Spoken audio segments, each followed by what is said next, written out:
Today we're going to be exploring a variety of different scales from across a few different cultures. When I was first learning guitar, I found it very overwhelming to learn a scale because it was like 7 notes suddenly presented to me all at once. It was a lot to learn.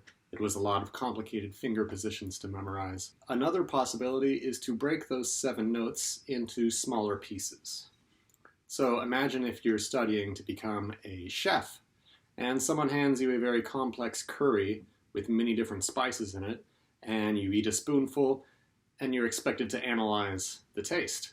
You can't tell the turmeric from the paprika from the coriander, right? So what we really need to do is to break that curry down into the individual spices. Other cultures set a precedent in understanding music this way.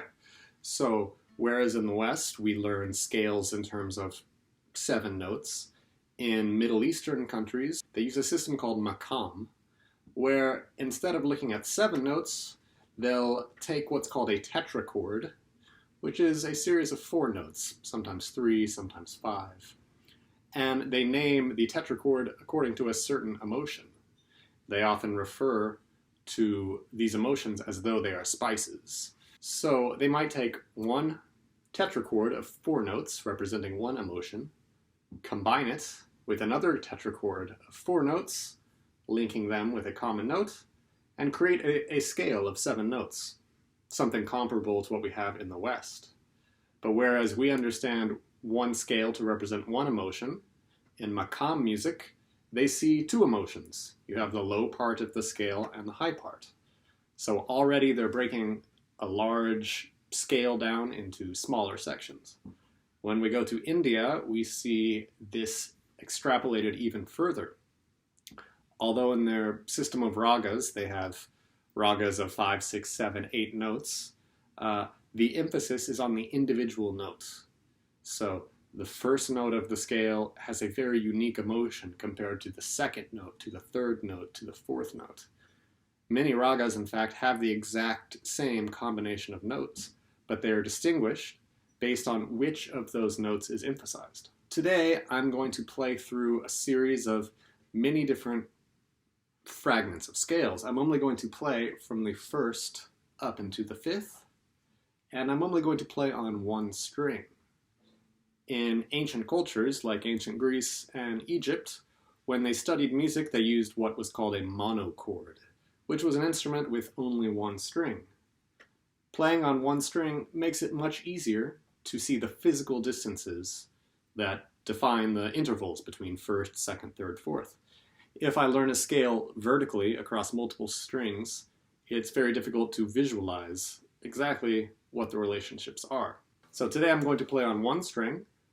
I'm going to use only my index finger so that it's easier to see than, if I'm using all of my fingers how I would normally play, it can be very confusing to watch. So I'll use only my index finger.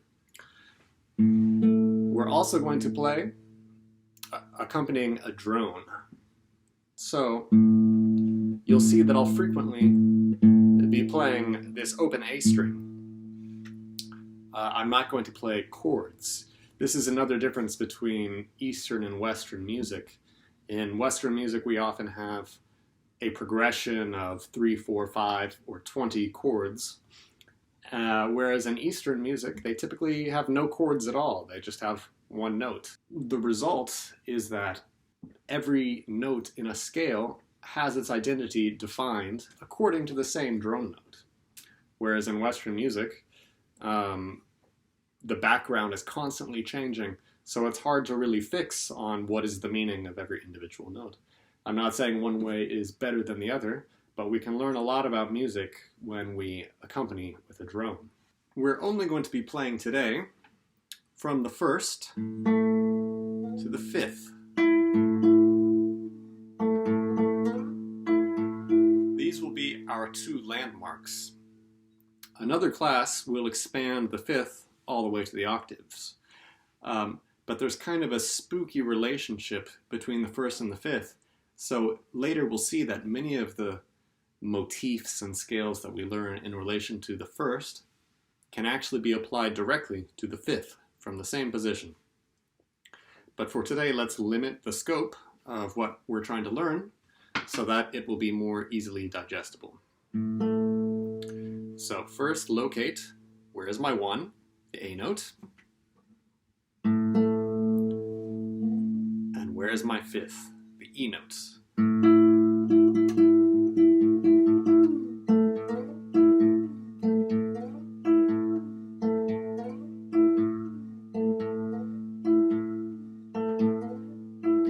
Practice locating only these 2 notes, going back and forth. If that's too easy for you, close your eyes and see how well it goes.